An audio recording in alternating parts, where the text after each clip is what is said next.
Okay? I don't want anybody to get nervous. I've been taking a lot of vitamin C lately because of the cold weather, so just be forewarned. Now, I'm not trying to hog the stage or anything, but when I asked Art if he would mind if I said, I'm going to really make an ass of myself, you know? And he said, well, I don't mind, Dan. I don't mind that at all. I thought that was very open of him. Well, there isn't really much to say about Art except...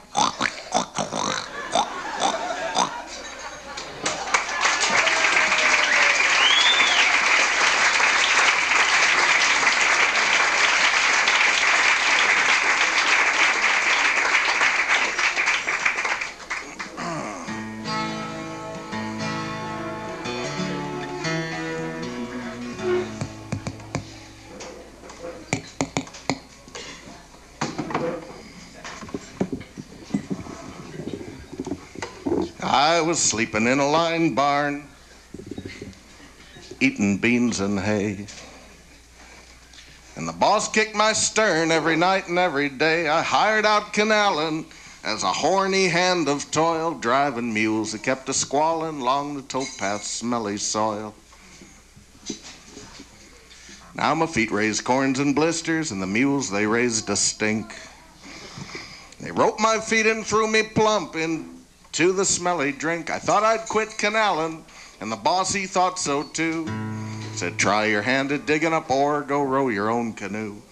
Well, I was drying on the towpath, watching boats go up and down, shivering from the first good bath that I'd had since I hit town, when a boat pulled into the basin to the wood dock for the night, and I lost no time to hasten round the bridge to bum a bite. Now they filled me up with beans and shote and lighted me up a cob. They asked if I could steer a boat, and they offered me a job. Next morning I was hoisted up to the cabin's roof. By the tiller there I roosted, and I watched that driver hoof. Now the boat, she was a bullhead boat, decked up to the cabin's top. And many a canaler now are dead who had no time to drop. When the captain, he forgot to yell, low bridge, duck her down, the bullhead steersman went to hell with a bridge bash in his crown. Well, we were loaded up with Star Brand salt, and the cap was loaded too. I will not say that was his fault, 'cause what's a man to do?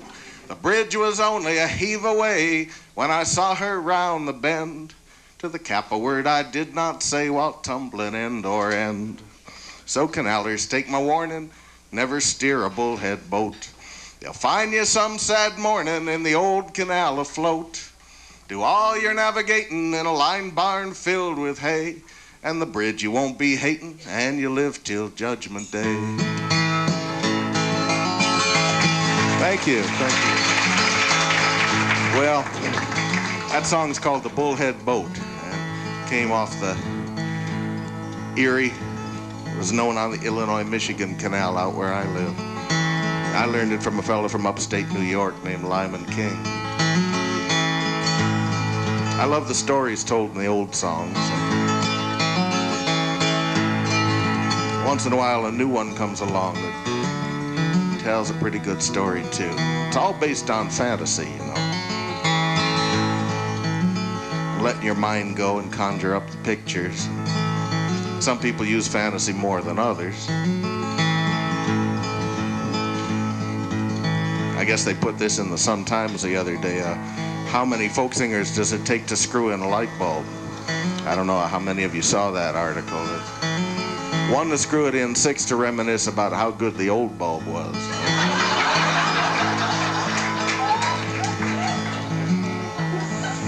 That's what we're doing here, you know, tonight. 25 years of fantasies and, just great folks that passed through here. This is Old Owners Night at the No Exit. And Joe Moore, is Joe here? Where are you, Joe? Okay, there he is. Joe Moore was the first one to hire me. For that, I owe him much thanks.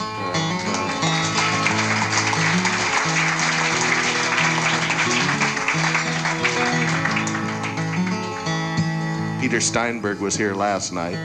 He owns Periwinkles over on Lincoln Avenue now. And Brian and Sue Cozen are both here tonight. I don't know if Brian...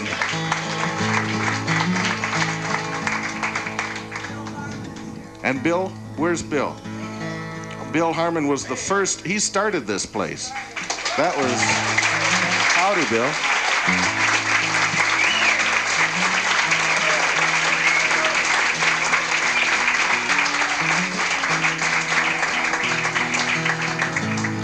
25 years.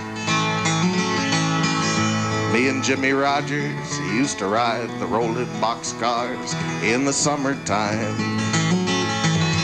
Jimmy, he'd play his guitar, and I'd sit back, watch the stars, sip my wine. Me and Dottie Murphy, we'd crawl out on our bellies through the German lines. Dottie, I won't leave you here, I'll pull you through, 'cause buddy, you're a pal of mine. Didn't me and Phil Rizzuto move around like lightning on the double play? I'd look over in the stands and Marilyn would see me and she'd start to wave. Hell no, Coach Lombardi, this broken back ain't nothing if the game is saved. Tell the fellas if I die to put a little golden football on my grave. Me and Tony Zale, we used to spar for hours up in Stillman's gym, knowing that someday it would be the Garden and the championship for me or him. And Coop, if no one in this town is man enough to stand with you when Frank Miller comes, come high noon, I'll walk with you. I may be young, but I know how to use a gun.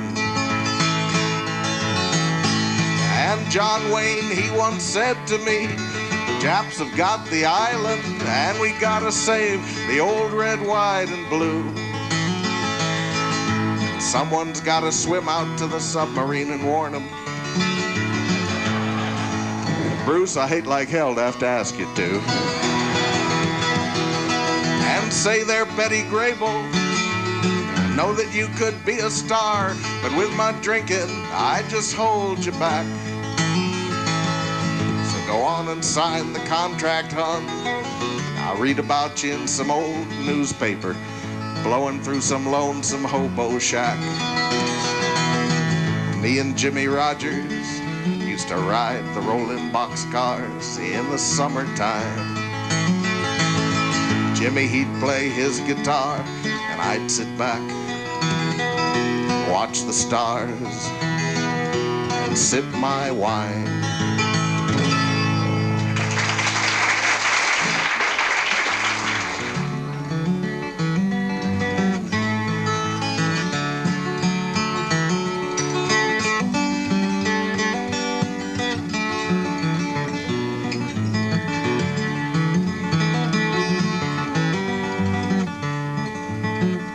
I'm not sure what to do. It's been a strange day all the way around, and had a dream last night that, well, I formed the ultimate folk music group. It was Elvis Presley, Patti Page, Rosemary Clooney, and myself. They're called Presley, Page, Rosemary, and Thieme.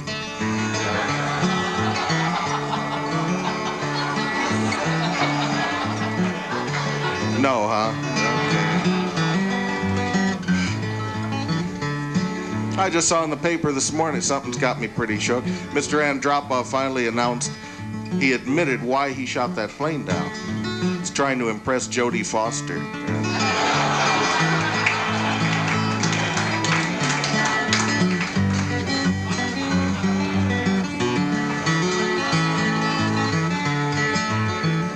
It's hard to remain an optimist, reading the papers and listening to the television. Fantasies help you through it all, you know. Sometimes a while back ran a contest, see if they could find the most optimistic and the most pessimistic child. They took the contest winners, took the optimistic kid. Now let's see, is that how it goes? No, they took the pessimistic kid, put him in a room filled with toys, every kind of toy any kid would ever want. And he stood there in this room, this amazing room, filled with everything that your dreams could ever concoct, and he wept. He was afraid that if he touched something, he'd break it, or someone would spank him for doing something he shouldn't do. And they took the optimistic kid, put him in a room filled with horse manure, and he started shoveling, making little piles out of big ones and big piles out of little ones, and whistling and singing to himself. And they said, "How can you be so happy in this horrible place?" He said, "Well, with all this horse shit, there's bound to be a pony somewhere."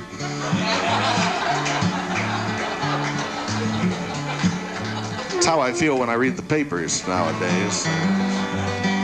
Gotta remain an optimist, you know.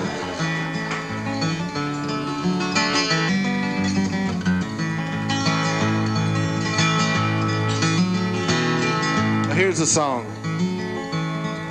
that I really like. Stan Rogers wrote it. If you've ever sailed the Great Lakes, you know that a storm can come up out of nowhere. Take the boat and break it in half and shake out just about everything in it. 5 minutes later, the sun's out. Stan called that kind of a storm a white squall.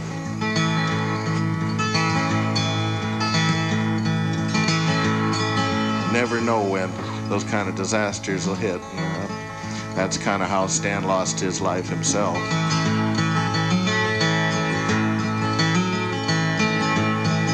It's just my luck to have the watch, nothing left to do. Watch the deadly waters glide as we roll north to the Sioux, and wonder when they'll turn again and pitch us to the rail, whirl off another youngster in the gale. Oh, the kid was so damn eager, was all so big and new. You never had to ask him twice or find him work to do. And evenings on the mess deck, he was always first to sing, show us pictures of the galley wet in spring. And I told that kid 100 times, don't take the lakes for granted. They go from calm to 100 knots, so fast they seem enchanted. But tonight some red-eyed Wyerton girl is staring at the wall, and her lover's gone into a white squall. It's a thing that us old-timers know. In a sultry summer calm, there can come a blow from nowhere, and it goes off like a bomb. And a 15,000-tonner can be turned upon her beam, while the storm takes all before it with a scream. Now the kid was on the hatches, lying staring at the sky. From where I stood, I thought I could see tears fall from his eyes. So I hadn't the heart to tell him that he should be on a line, even on a night so warm and fine. But I told that kid 100 times, don't take the lakes for granted. They go from calm to 100 knots, so fast they seem enchanted. But tonight some red-eyed Wyerton girl is staring at the wall, and her lover's gone into a white squall. When it struck, he sat up with a start. I roared to him, get down.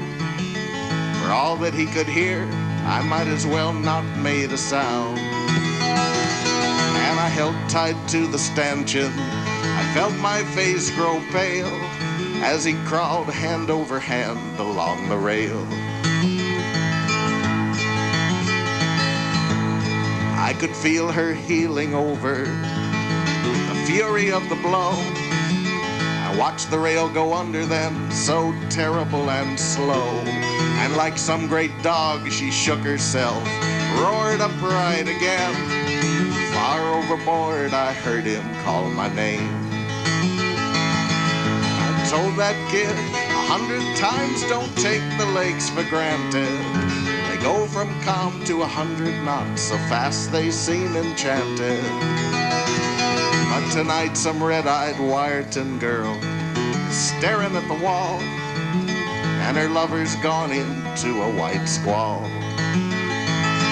And it's just my luck to have the watch, nothing left to do. Watch the deadly waters glide as we rolled north to the Sioux, and wonder when they'll turn again, pitch us to the rail, whirl off another youngster in the gale. And I've told that kid 100 times, don't take the lakes for granted. They go from calm to 100 knots, so fast they seem enchanted. But tonight some red-eyed Wyerton girl is staring at the wall, and her lover's gone into a white squall.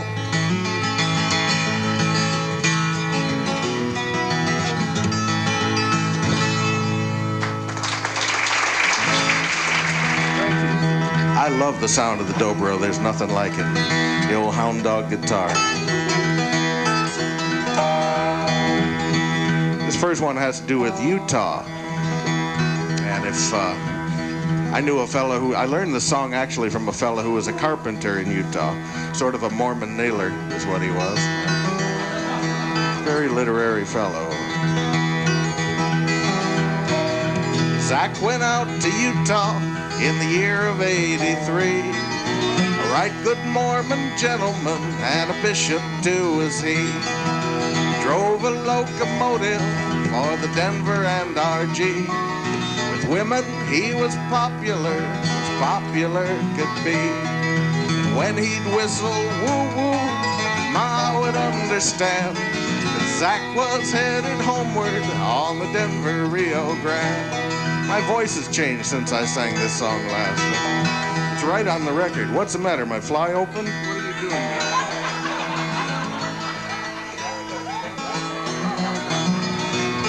What's going on?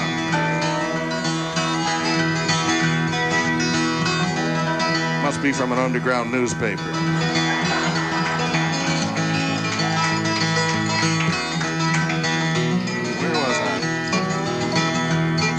Zach, he loved his wives, he loved them all the same. Always little Maybelle was the one that he would name.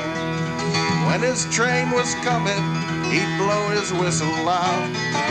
When she'd throw a kiss to him, old Zach would look so proud. And when he'd whistle, Ma would understand that Zach was headed homeward on the Denver Rio Grande.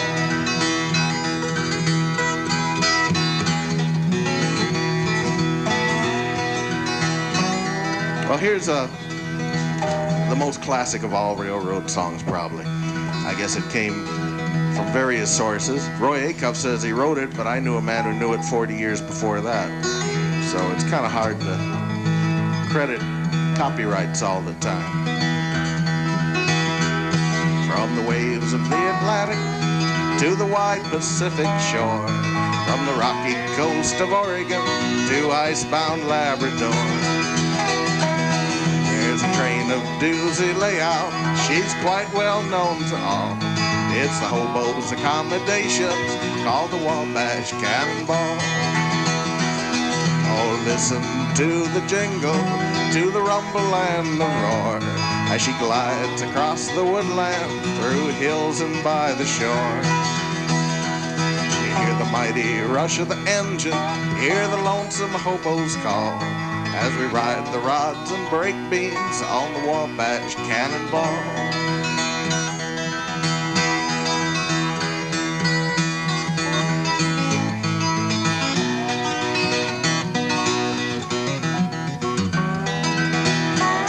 This train, she runs through Quincy, Monroe, and Mexico, heads into Kansas City. Oh, she isn't driving slow. Oh, she tears right into Denver, and she makes an awful squall. They all know her by her whistle, it's the Wabash Cannonball. Oh, listen to the jingle, to the rumble and the roar, as she glides across the woodland, through hills and by the shore. You hear the mighty rush of the engine, hear the lonesome hobos call, as we ride the rods and break beams on the Wabash Cannonball.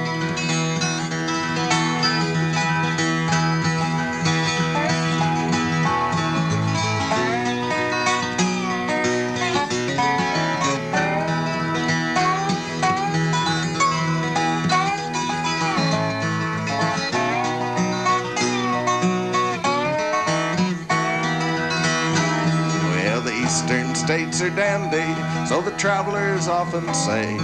Chicago and Rock River, well, it's out along the way.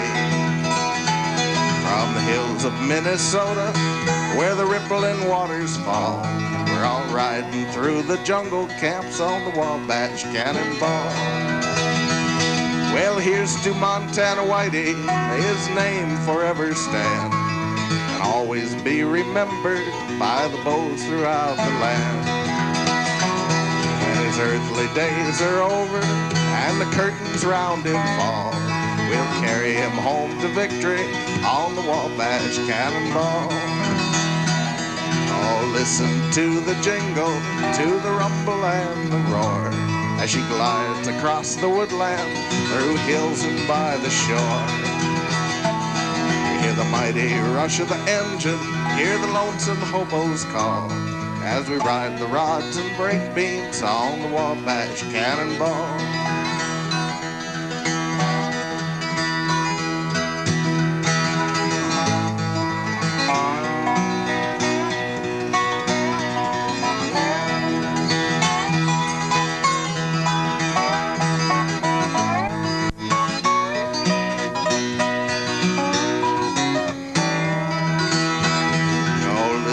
To the jingle, to the rumble and the roar, as she glides across the woodland, through hills and by the shore. Hear the mighty rush of the engine, hear the lonesome hobos call, as we ride the rods and break beams on the Wabash Cannonball.